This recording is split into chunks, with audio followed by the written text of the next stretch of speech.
Today's video, I'm going to talk about some of these side hustles I've gotten into with various tech platforms and devices over the years. And my focus has always been very minimal investment. You know, I'm not afraid to invest a little bit of money into a side hustle to get it started, but I was always trying to add income for my family. So I didn't want to touch the money that I was making from my full-time job. I wanted that to continue going to the family, fully dedicated to that. And my goal was to bring in additional. So I have found probably the greatest success with Amazon. Amazon has had some different platforms, has a lot of actually different platforms over the years you can use to make money. I have tried FBA, that's the Fulfilled by Amazon system. I was selling used books primarily, although I did branch off into other things. I've tried the Amazon merch store. There have been several things I've tried over the years. One that I have found over the past, it's been about a year, I think, since I first heard about it, was the Amazon Influencer Program. With AIP, it is truly possible to start from zero additional investment. You start with the phone that you have for making videos. You start with products you have around your house, and you start filming Amazon reviews. And I think saying the word review, I think, doesn't really adequately describe it, right? Really what you're doing is you're just giving product walkthroughs or product descriptions, because you go through a process. It's not that easy to get into the program, and you go through like an application process, and you have to submit videos that are going to be scrutinized by a human being, and the requirements are not all that clear. And to get through that stage, you don't want to be using subjective terms like awesome or great or I highly recommend this for this, right? Instead, you want to be using more neutral terminology, saying things like, this product is designed for people that do this, right? So it might not even be something you use a lot in your personal life. Maybe you bought it and you found it just wasn't a great fit for your needs. You can still make a very helpful video for another person with different needs, taking that kind of approach. And so I actually got rejected from the Amazon Influencer Program several times. But when I took a step back, I started taking this approach. I made sure to start with a very up close shot like this of whatever the item is. And then I would pull it back to show that I'm a real human being, and I would have it like this. That's when I started finding success with it. So you do that, you can make some income from, those kinds of products. After that, it will take a little bit of investment in some of these software products that you can get, like plugins, to help you really scale. You're going to need that to go from making, $100 or $200 a month to making $1,000 a month or more. You really need some of those automated software products, in my opinion. A couple ones. Oink is one of the big ones. Oink for influencers, and then Viral View is the other one. One of them is much more expensive than the other one. People can fight all day about what's worth it, what's not worth it, so on and so on. I'm not going to get into all that.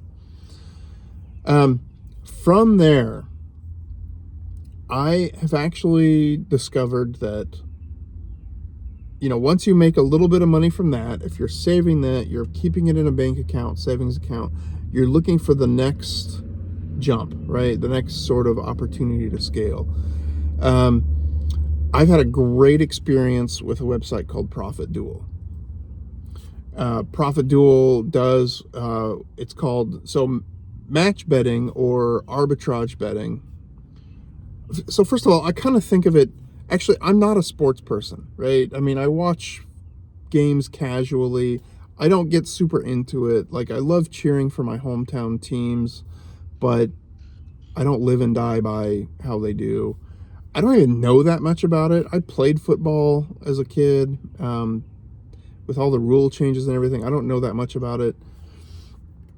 But arbitrage betting is pretty interesting. It's kind of like the equivalent of card counting for sports books, because sports books don't like it.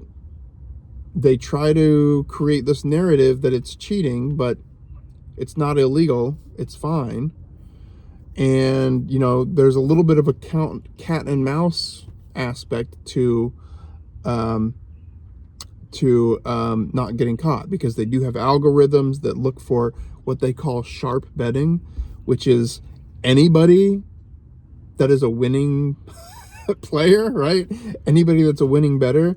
So it's kind of like, hold on, you're putting this derogatory term, sharp bettors. Oh, we look out for sharp bettors and all this towards people that are just beating you. Like, but you're trying to convince the world that that's cheating and all that. Anyway, I don't think it's cheating. These companies deliberately target people from, you know, poor communities, and they get lobbyists to convince politicians that it's a good thing. They're going to get all this tax money for schools by allowing it in their state. And then guess what? It doesn't happen.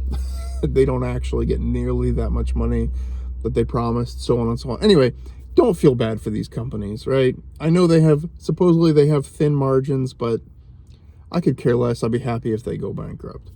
Anyhow, rant aside, what match betting is, you're really doing two things. Number one, you're finding discrepancies between different sports books in the odds. So,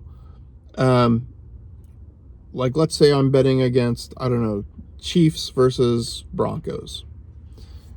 One book might have the odds at minus 200. The other one might have it as minus 210 or something like that. So you can actually structure the bet in a way that you profit no matter who wins. Or and even like that might not be appealing to you, you might enjoy sports betting just for fun and get into it because it makes the game more fun. It gives you some skin in the game. So you might say, well, I want something to cheer for. Well, there are situations where it's like, okay, if this team wins, I win $5 more than if that team wins. Maybe I win $20 if this team wins, $25 if the other team wins. Well, that still gives you something to cheer for, right? So it takes advantage of that, but it also takes advantage of all of these promotions that they put out. Make no mistake, sports books put all these promos and free bets and bonus bets and profit boosts, all this stuff. It's to get you addicted. So take advantage of it, right? If you are not a type of person that has issues with addiction of any kind, this might be something to look at. If you enjoy gaming in the sense of like beating the system, right? I used to play poker right out of college. It's a long story, but I kind of gave some consideration to becoming a professional poker player. I was a winning poker player. I'm not going to get into all that. Anyway, if that's kind of for you, you might give it a look. I would not recommend it at all for anybody that has, struggled with addiction in any form, right? I wouldn't even play that game. So that's stage 2, building up that bankroll. Now, stage 3, when you're ready to invest, that's when it might be a good time to start learning about crypto in the crypto world. I use Kaizen. Kaizen is the community that I'm a part. I found it very educational.